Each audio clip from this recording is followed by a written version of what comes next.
Kaibigan, napansin mo na ba? May mga lalaking halos hindi nagpaparamdam. Tahimik lang, simpleng kumikilos. Pero hinahanap, hinahabol, at parang sinasamba ng babae. Samantalang, yung iba, todo effort na, pa-cute, pabango, palaging available. Pero hindi man lang mapansin. Anong meron sa mga lalaking yon? Anong klaseng lakas meron sila kahit wala silang ginagawang romantic gestures araw-araw? Aura ba yan? Mindset? Disiplina? Kung gusto mong malaman kung anong klase ng lalaki ang hindi lang gusto ng babae, kundi pinipilit nilang hindi pakawalan, tapusin mo ang video na to, dahil baka nandito ang sagot sa tanong mo.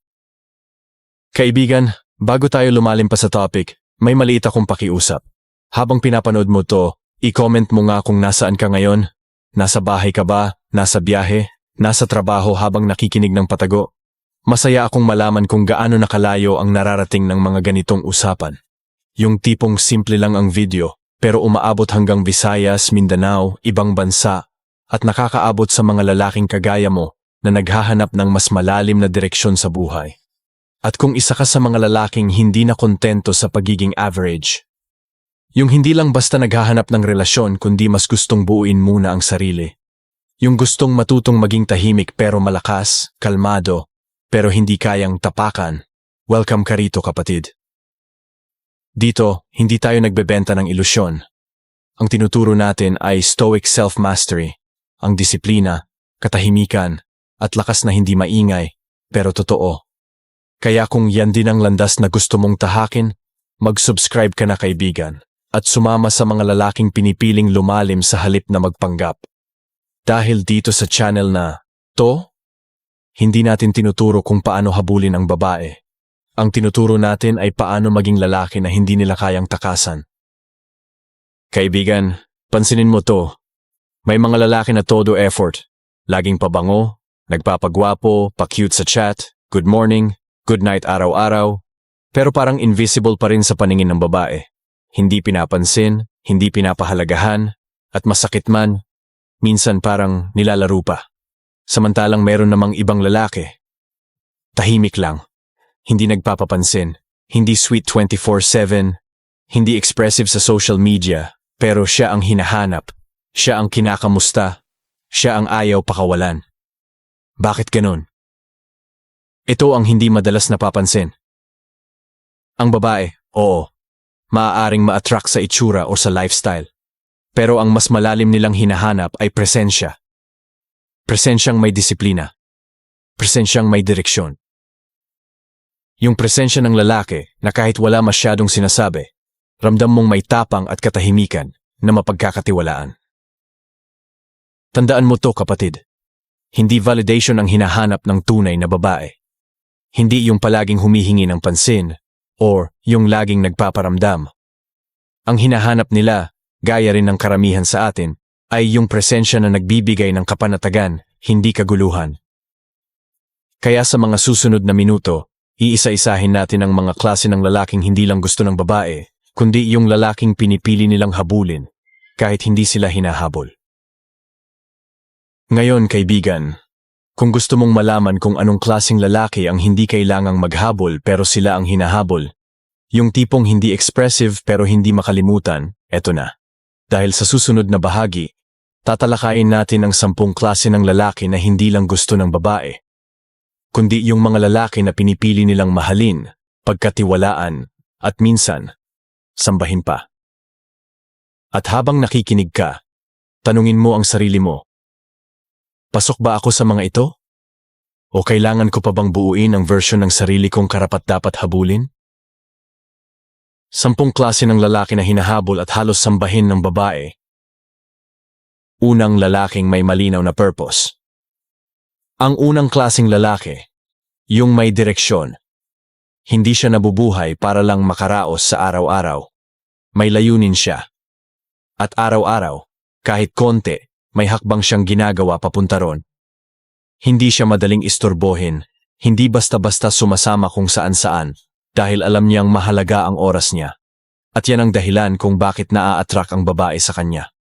Dahil kapag ang lalaki alam ang direksyon niya, ang babae nagkakaroon ng tiwala na kaya siyang dalhin nito sa mas matibay na kinabukasan. Sabi nga ni Marcus Aurelius, "What stands in the way becomes the way." Hindi siya tumitigil sa harap ng problema. Ginagawa niya itong daan. Ikalawang lalaking may emotional control. Pangalawa, yung lalaki na kalmado ang emosyon. Hindi seloso, hindi clingy, at lalong hindi reactive. Kapag may kausap siyang iba, kalmado. Kapag hindi agad makareply, hindi siya nagwawala. Dahil alam niya ang halaga niya. Hindi niya kailangan ang drama para maramdaman ang koneksyon. At ito ang napakabihirang bagay. Ang lalaki na kayang kontrolin ang emosyon niya ay nagbibigay ng peace of mind sa babae. At sa panahong halos lahat ay pabigat sa isip, ang kalmadong lalaki nakakabighani. Tatlong tahimik, pero bagsik. Hindi kailangan ng maingay na lalaki. Minsan, mas malakas pa ang dating ng yung tahimik lang. Pero ramdam mo agad ang presence. Hindi siya nagyayabang, hindi siya ma-look at me. Pero pag pumasok siya sa kwarto, parang biglang nag-iba ang hangin. Confidence na hindi kailangang ipagsigawan. Mystery na may lalim. At ang kombinasyong yan, tahimik pero bagsik. Yan ang klaseng lalaki na iniisip ng babae. Long after naghiwalay na sila ng landas. 4 na lalaking may disiplina. Kapag sinabi niyang gigising siya ng alas 5, gigising siya. Kapag sinabi niyang titigilan na niya ang bisyo, tinutupad niya. Kapag may pangarap siyang gusto, sinusunod niya yung proseso kahit mahirap. Disiplina ang pundasyon ng tiwala. At ang babae, instinctively, naa-attract sa lalaking may sariling kontrol. Dahil kung kaya mong hawakan ang sarili mo, malaki ang posibilidad na kaya mong alagaan at igalang ang relasyon nyo. May mystery at depth. Hindi siya laging available. Hindi siya palaging online. At hindi siya yung tipo ng lalaki na ikinukuwento agad ang buong buhay sa isang upuan lang. Bawat pakikipag-usap sa kanya, parang unti-unting pagbubukas ng aklat. At doon nagsisimula ang chase. Kapag alam ng babae na hindi siya basta makukuha, mas tumataas ang halaga niya sa mata nito. 6th, value giver, hindi lang entertainer. Hindi lang siya puro patawa o pasweet. Kapag kausap siya ng babae, may sense, may insight, may lalim. Nagbibigay siya ng bagong pananaw, nakakagaan siya sa loob, at minsan, nakakatulong siyang maayos ang gulo sa isip ng babae. Hindi lang siya good time, siya yung klaseng lalaki na pagkatapos ng usapan, mapapaisip ang babae. Bakit parang gumaan ang pakiramdam ko? 7, hindi takot mawalan. Hindi siya takot mawalan ng babae dahil buo siya kahit mag-isa. Hindi siya nagmamakaawa, hindi siya clingy, at lalong hindi siya desperate. Hindi siya yung tipo na susundan sa lahat ng platform o magpaparamdam kada 5 minuto. At dahil dito, napapaisip ang babae. Bakit hindi siya kagaya ng iba? Bakit parang kaya niyang mawala ako? At sa tanong na, yan, mas lalo siyang nawiwirduhan. Mas lalo siyang naa-attract. 8 lalaking may sariling mundo. Meron siyang sariling routine, sariling passion, sariling buhay. Kahit wala pang babae sa tabi niya, masaya siya. May gym, may hostel, may hobby, may mga tahimik na bagay na kinagigiliwan niya. At alam mo kung anong epekto nito?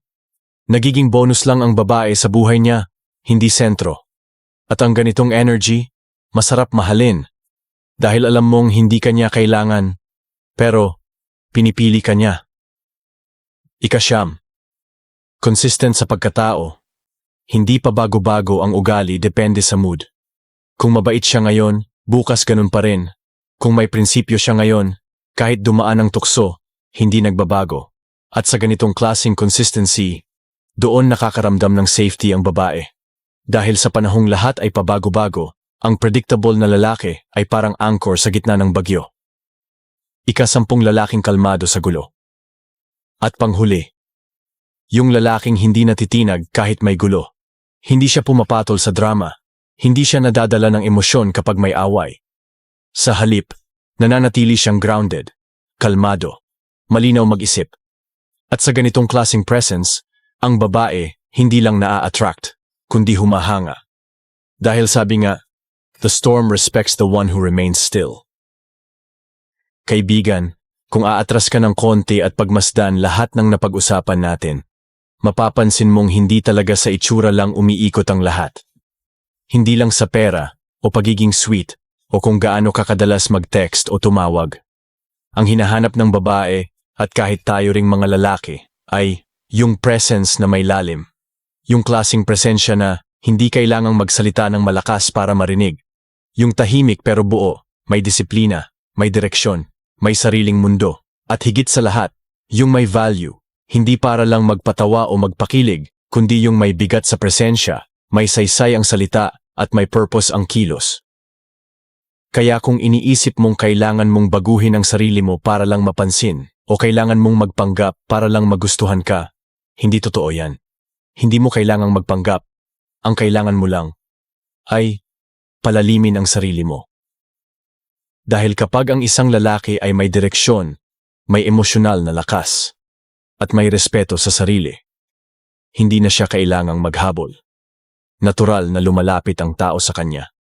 Dahil sa panahon ngayon, ang katahimikan at kumpiyansa, napakalakas niyan. Ngayon, kaibigan, sagutin mo nga ako. Sa 10 klase ng lalaki na pinag-usapan natin, alin sa mga yon ang nakita mo sa sarili mo ngayon? At alin ang gusto mo pang i-develop o palalimin? I-comment mo sa baba. Dahil sa simpleng pag-share mo, baka may ibang lalaking tulad mo rin na ma-inspire or ma-realize na hindi siya nag-iisa sa path na to. At kung gusto mong mas lumalim pa sa ganitong klaseng mindset, yung stoic, tahimik pero matatag, kalmado pero may paninindigan, follow ka na, kaibigan. Dito, hindi tayo nagtuturo kung paano humabol. Ang tinuturo natin ay paano maging lalaking hindi nila basta-basta kayang bitawan. Dahil buo ka na, kahit mag-isa. Maraming salamat sa panonood. Maging matatag, maging kalmado, at huwag mong kalimutang piliin ang lalim kaysa ingay.